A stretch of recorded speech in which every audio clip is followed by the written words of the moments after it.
नमस्कार आप सभी का।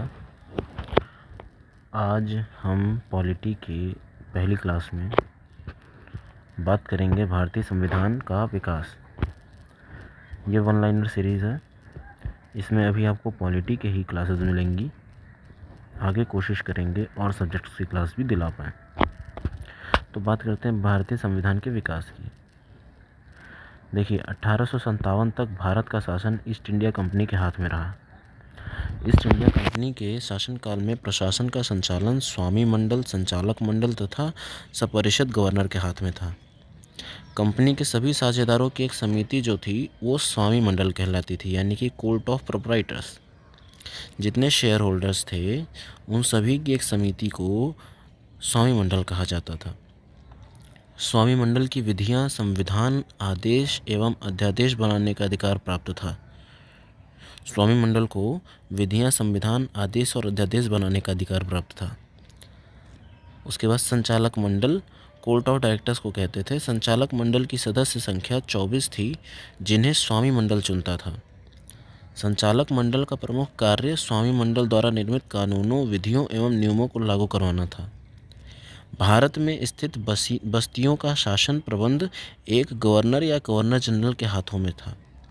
गवर्नर को शासन के संचालन में मदद करने के लिए एक 5 सदस्यीय परिषद थी, जिसका एक सदस्य वह स्वयं था। रेगुलेटिंग एक्ट 1773 द्वारा सुप्रीम कोर्ट, जो कि कोलकाता में स्थापित किया गया, जिसका अधिकार क्षेत्र बंगाल, बिहार और उड़ीसा में था। 1773 में पारित रेगुलेटिंग एक्ट के तहत बंगाल के गवर्नर को बंगाल का गवर्नर जनरल बना दिया गया। 1773 के एक्ट के तहत मद्रास एवं मुंबई के गवर्नर को बंगाल का गवर्नर जनरल के अधीन कर दिया गया और 1793 में पारित चार्टर एक्ट द्वारा प्रत्येक प्रांत का शासन एक गवर्नर तथा उसकी परिषद के अधीन कर दिया गया। 1833 के चार्टर एक्ट द्वारा बंगाल के गवर्नर जनरल को समस्त ब्रिटिश भारतीय प्रदेशों का दायित्व सौंपते हुए उसे भारत का गवर्नर जनरल बना दिया गया। 1833 के चार्टर एक्ट द्वारा बंगाल के गवर्नर जनरल को समस्त ब्रिटिश भारतीय प्रदेशों का दायित्व सौंपते हुए उसे भारत का गवर्नर जनरल बना दिया गया, गवर्नर जनरल ऑफ इंडिया बना दिया गया। फिर 1857 का जब विद्रोह हुआ, विद्रोह के बाद ब्रिटिश संसद ने भारत सरकार अधिनियम 1858 पारित किया और 1858 के अधिनियम के अनुसार सिविल सेवा में नियुक्तियां खुली प्रतियोगिताएं द्वारा की जाने लगी। भारत में शिक्षित वर्ग द्वारा इसे अपने अधिकारों का मैग्ना कार्टा कहा गया। 1858 के अधिनियम के अनुसार कंपनी के शासन को समाप्त कर सीधे ब्रिटिश सरकार को सौंप दिया गया। 1858 के अधिनियम के इंडिया सेक्रेटरी का पद सृजित किया गया। Secretary of state for India का पद जो है सृजित किया गया 1858 के अधिनियम के द्वारा। इंडिया सेक्रेटरी को भारतीय मामलों में सम्राट की शक्तियों के प्रयोग का अधिकार था। इंडिया सेक्रेटरी को वायसराय के साथ गुप्त पत्र व्यवहार का अधिकार दिया गया। इंडिया सेक्रेटरी के कार्यों में सहायता देने के लिए एक भारतीय परिषद यानी इंडियन काउंसिल की स्थापना की गई। इंडियन काउंसिल में ब्रिटिश सम्राट द्वारा 8 तथा कंपनी के निर्देशक मंडल द्वारा 7 सदस्य नियुक्त किए जाते थे। ठीक है, यानी कि भारतीय परिषद में जो ब्रिटिश सम्राट द्वारा जो है 8 सदस्य और कंपनी के निर्देशक मंडल द्वारा 7 सदस्य नियुक्त किए जाते थे। भारत के गवर्नर जनरल का नाम बदलकर वायसराय कर दिया गया और वह इंडिया सेक्रेटरी के प्रति जवाबदेह होता था। और इंडिया सेक्रेटरी द्वारा जो खर्च होता था उसको हम होम चार्जेस कहते थे। उस समय होम चार्जेस कहा जाता था जो इंडिया सेक्रेटरी द्वारा खर्च होता था। ब्रिटिश सरकार ने 1861 में भारतीय परिषद अधिनियम पारित किया। इंडियन काउंसिल एक्ट 1861 पारित किया ब्रिटिश सरकार ने और 1861 के अधिनियम के तहत गवर्नर जनरल की कार्यकारी परिषद का विस्तार किया गया और उसमें कुछ गैर सरकारी सदस्यों को शामिल किया गया। 1861 के अधिनियम द्वारा प्रांतीय विधायिका तथा देश के शासन का विकेंद्रीकरण का प्रारंभ हुआ। 1861 अधिनियम के अनुसार गवर्नर जनरल को विधायी, नए प्रांत का निर्माण, किसी प्रांत का पुनर्गठन या उसकी सीमा में परिवर्तन करने का अधिकार दिया गया। ये अधिकार जो आज के टाइम पे आज के संविधान के अनुरूप जो है संसद को है। 1861 अधिनियम के अनुसार गवर्नर जनरल को दिया गया था। गवर्नर जनरल को अध्यादेश जारी करने का अधिकार 1861 के अधिनियम के तहत दिया गया, जो आज के समय में राज्यपाल और राष्ट्रपति को है। ब्रिटिश संसद ने 1876 ईस्वी में शाही उपाधि अधिनियम रॉयल टाइटल एक्ट पारित किया। 1876 में 1876 के अधिनियम के अनुसार 28 अप्रैल 1876 को एक घोषणा द्वारा महारानी विक्टोरिया को भारत की साम्राज्ञी घोषित कर दिया गया। 1876 के अधिनियम के अनुसार 28 अप्रैल 1876 को एक घोषणा द्वारा महारानी विक्टोरिया को भारत की साम्राज्ञी घोषित कर दिया गया। 1876 के अधिनियम के अनुरूप औपचारिक रूप से भारत सरकार का ब्रिटिश सरकार को अंतरण मान्य किया गया।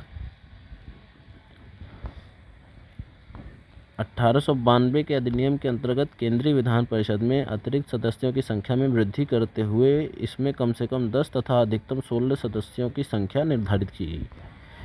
केंद्रीय तथा प्रांतीय परिषद के सदस्यों को परिषद वाद विवाद में भाग लेने, बजट पर विचार विमर्श करने तथा कार्यपालिका से इससे संबंधित प्रश्न करने का अधिकार दिया गया। 1909 में पारित अधिनियम मार्ले मिंटो सुधार के नाम से भी जाना जाता है। सर्वप्रथम 1909 के अधिनियम के द्वारा मुस्लिम एवं अन्य संप्रदायों, समुदायों एवं जातियों को विधान परिषदों में प्रतिनिधित्व दिया गया। 1919 के अधिनियम को मॉन्टेग्यू चेम्सफोर्ड सुधार भी कहा जाता है। 1919 के अधिनियम द्वारा भारत के 8 प्रांतों में विधान परिषदों का गठन किया गया। 1919 के अधिनियम के अंतर्गत केंद्र में द्विसदनात्मक विधायिका की स्थापना की गई। द्विसदनात्मक विधायिका के प्रथम सदन को राज्य परिषद यानी स्टेट काउंसिल कहा जाता था और द्वितीय को केंद्रीय विधानसभा यानी सेंट्रल लेजिस्लेटिव असेंबली कहा जाएगा। 1919 के अधिनियम के अनुसार प्रांतों में द्वैध शासन यानी डायरकी की व्यवस्था की गई। द्वैध शासन के तहत प्रांतीय विषयों को आरक्षित एवं हस्तांतरित 2 वर्गों में विभाजित कर दिया गया। ब्रिटिश संसद ने 1935 में भारत सरकार अधिनियम 1935 पारित किया, जो हमारे संविधान का एक तरीके का बेस माना जाता है।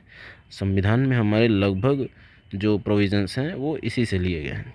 1935 के अधिनियम के तहत गवर्नर जनरल को व्यापक शक्तियां प्रदान की गई।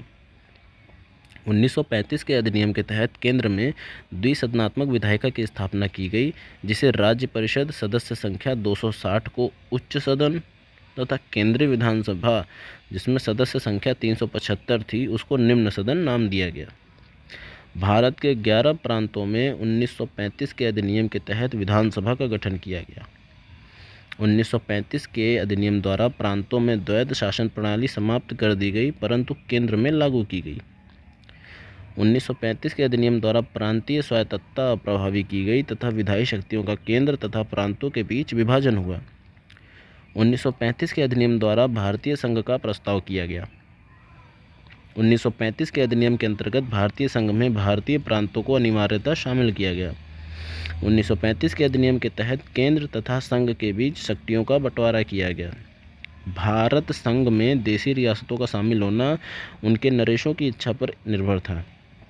1935 के अधिनियम के द्वारा एक संघीय न्यायालय की स्थापना की गई, जिसमें एक मुख्य न्यायाधीश तथा 2 अन्य न्यायाधीश थे।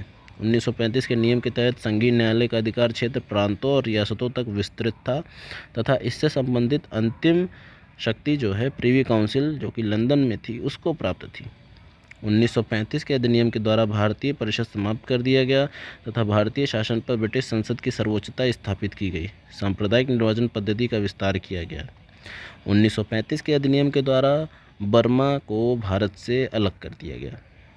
1935 के अधिनियम के अनुसार भारत में पहली बार संसदीय प्रणाली की सरकार को पूर्ण तथा कार्यान्वित किया गया। अब हम इसके कुछ प्रश्नोत्तर रूप में देखेंगे। प्रश्न है, कंपनी के शासन पर संसदीय नियंत्रण सर्वप्रथम किस एक्ट द्वारा स्थापित किया गया था? तो 1773 के रेगुलेटिंग एक्ट द्वारा। कोर्ट ऑफ डायरेक्टर्स एवं बोर्ड ऑफ कंट्रोल की स्थापना किस एक्ट द्वारा की गई? तो 1784 के पिट्स इंडिया एक्ट द्वारा। किस चार्टर अधिनियम द्वारा भारतीय कानूनों का वर्गीकरण किया गया तथा इसके कार्य के लिए विधि आयोग की नियुक्ति की गई? तो 1833 के चार्टर अधिनियम द्वारा।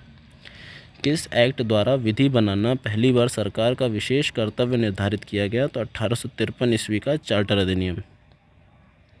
मंत्री परिषद की व्यवस्था किस चार्टर अधिनियम द्वारा की गई? तो 1858 का चार्टर अधिनियम द्वारा। अप्रत्यक्ष चुनाव प्रणाली की शुरुआत किस शासन अधिनियम द्वारा की गई? तो 1892 के भारत शासन अधिनियम द्वारा। अप्रत्यक्ष चुनाव प्रणाली की शुरुआत की गई? 1892 के भारत शासन अधिनियम द्वारा। मंत्रिपरिषद की व्यवस्था की गई 1858 के चार्टर अधिनियम द्वारा। किस अधिनियम द्वारा पहली बार मुस्लिम समुदाय के लिए पृथक प्रतिनिधित्व की व्यवस्था की गई? 1909 के पार्लियामेंट्री सुधार के द्वारा। ये क्वेश्चन अभी AHC RO में आया हुआ था। प्रांतों यानी कि विधान पालिका में जो है द्वैध शासन प्रणाली यानी द्विसदनीय व्यवस्था को लागू किया गया किस अधिनियम द्वारा? तो 1919 के मॉन्टेग्यू चेम्सफोर्ड सुधार द्वारा। केंद्र में द्विसदनात्मक विधायिका की स्थापना की गई किस अधिनियम द्वारा? 1919 के भारत शासन अधिनियम द्वारा। भारत में पहली बार महालेखा परीक्षक की नियुक्ति किस अधिनियम द्वारा की गई? तो 1919 के भारत शासन अधिनियम द्वारा भारत में पहली बार महालेखा परीक्षक की नियुक्ति की गई। किस अधिनियम द्वारा भारतीय परिषद का अंत कर दिया गया? तो 1935 के भारत शासन अधिनियम द्वारा। किस अधिनियम द्वारा बर्मा को भारत से अलग कर दिया गया? तो बर्मा को भारत से अलग किया गया था 1937 में, लेकिन 1935 के भारत शासन अधिनियम द्वारा ही किया गया था। तो बर्मा को भारत से 1935 के शासन अधिनियम द्वारा अलग किया गया। 1947 का भारतीय स्वतंत्रता अधिनियम कब पारित किया गया? तो 4 जुलाई 1947 को 1947 का भारतीय स्वतंत्रता अधिनियम पारित किया गया। 1947 के भारतीय स्वतंत्रता अधिनियम में कुल 20 धाराएं थीं। कितनी धाराएं थीं? 20 धाराएं थीं। किस अधिनियम के अंतर्गत भारतीय विधान परिषद को बजट पर बहस करने की शक्ति प्रदान हुई? तो भारतीय परिषद अधिनियम 1892 द्वारा। भारतीय परिषद अधिनियम 1892 द्वारा भारतीय विधान परिषद को बजट पर बहस करने की शक्ति प्राप्त हुई। 1935 के अधिनियम द्वारा स्थापित संघ में अवशेष शक्तियाँ किसको दी गई थीं? तो गवर्नर जनरल को दी गई थी। 1935 के अधिनियम द्वारा स्थापित जो संघ में अवशेष शक्तियाँ थीं वह गवर्नर जनरल को दी गई थी। किस अधिनियम ने भारत में संघीय शासन की व्यवस्था दी थी? भारत में संघीय शासन की व्यवस्था भारत सरकार अधिनियम 1935 द्वारा दी गई थी। भारत के संविधान में केंद्र और राज्यों के बीच किया गया शक्तियों का विभाजन किस योजना पर आधारित है? तो भारत सरकार अधिनियम 1935। भारत के लिए संविधान का उल्लेख सर्वप्रथम किस योजना में किया गया? क्रिप्स मिशन में भारत के लिए संविधान का उल्लेख किया गया था। 1883 में उपनिवेश शासन के संदर्भ में लॉर्ड रिपन ने एक विधेयक का प्रस्ताव किया जिसे इल्बर्ट बिल कहा गया। जिसमें इल्बर्ट बिल का क्या उद्देश्य था? इल्बर्ट बिल का उद्देश्य था भारतीय मजिस्ट्रेट में भारत में बसे यूरोपीय अधिकारियों के मुकदमों की भी सुनवाई कर सकते थे। इस प्रकार इस बिल का मूल उद्देश्य था अदालतों की जो दांडिक अधिकारिता थी उसके संदर्भ में भारतीय और यूरोपीय लोगों को बराबरी पर लाना। इस बिल का यूरोपीय लोगों ने बहुत ज़्यादा जो है विरोध किया था। भारतीय संविधान सभा का गठन किस योजना के अंतर्गत किया गया? तो कैबिनेट मिशन योजना 1946 के अधीन जो है भारतीय संविधान सभा का गठन किया गया कैबिनेट मिशन योजना के तहत।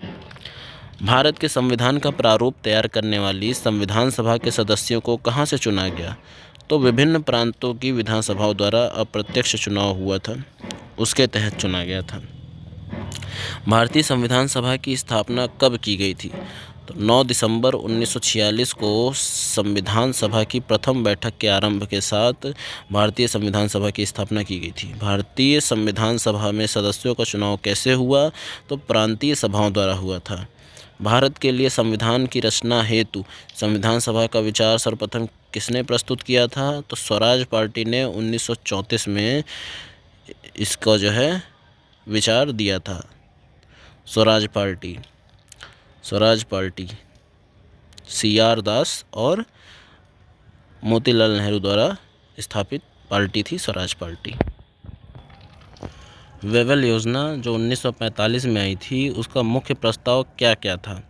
तो वेवेल योजना का मुख्य प्रस्ताव था कि कार्यकारिणी में मुसलमानों की संख्या हिंदुओं के बराबर होना। दूसरा था परिषद में वायसराय तथा कमांडर इन चीफ को छोड़कर सभी सदस्यों का भारतीय होना। तीसरा था शीघ्र ही शिमला में एक सम्मेलन बुलाया जाना तथा युद्ध समाप्ति के पश्चात भारतीयों द्वारा खुद का संविधान बनाया जाना। स्काउट वेबल द्वारा प्रस्तावित वेबल योजना का मुख्य उद्देश्य क्या क्या था? तो राजनीतिक गतिरोध दूर करना, भारत को पूर्ण स्वशासन की दिशा में आगे बढ़ाना तथा संवैधानिक गतिरोध दूर करना ताकि हिंदू मुस्लिम की एकता बनी रहे जिससे भारत का विभाजन रुक सके। 1946 में निर्मित अंतरिम सरकार में कार्यपालिका परिषद के पदेन अध्यक्ष तथा उपसभापति कौन कौन थे? 1946 में जो अंतरिम सरकार बनी थी उसमें कार्यपालिका परिषद के पदेन अध्यक्ष और उपसभापति कौन कौन थे? तो पदेन अध्यक्ष थे वायसराय और उपसभापति थे जवाहरलाल नेहरू। 1935 के अधिनियम द्वारा स्थापित संघ में अवशेष शक्तियाँ किसको दी गई थी? गवर्नर जनरल को। किस अधिनियम ने भारत में संघीय शासन की व्यवस्था दी? भारत सरकार अधिनियम 1935 ने। किस अधिनियम ने भारतवासियों का अपने देश के प्रशासन में कुछ हिस्सा लेना संभव बनाया? चार्टर एक्ट 1833 ने। किस अधिनियम से राष्ट्रपति के अध्यादेश निर्गत करने की शक्ति प्रेरित है? भारत सरकार अधिनियम 1935 से। भारतीय संविधान की प्रथम बैठक में कुल कितने सदस्यों ने भाग लिया था? 207 सदस्यों ने। भारत को एक संविधान देने का प्रस्ताव संविधान सभा द्वारा कब पारित किया गया? 22 जनवरी 1947 को। भारत को एक संविधान देने के प्रस्ताव पर संविधान सभा ने कितने दिनों तक विचार विमर्श कर जो है उद्देश्य प्रस्ताव किया? 7 दिन तक, 13 से 19 दिसंबर 1946 तक। संविधान सभा में उद्देश्य प्रस्ताव किसके द्वारा प्रस्तुत किया गया? जवाहरलाल नेहरू द्वारा। भारतीय संविधान को बनाने हेतु भारतीय संविधान सभा के कुल कितने अधिवेशन हुए? कुल 12 अधिवेशन हुए। भारतीय संविधान के निर्माण में संविधान सभा में कितना समय लगा? 2 वर्ष 11 महीने 18 दिन। Doctor B R. अम्बेडकर की अध्यक्षता में संविधान सभा के प्रारूप समिति में कितने अन्य सदस्य थे? तो 6 अन्य सदस्य थे। भारतीय संविधान के निर्माण के समय संवैधानिक सलाहकार कौन थे? Sir B N. राव।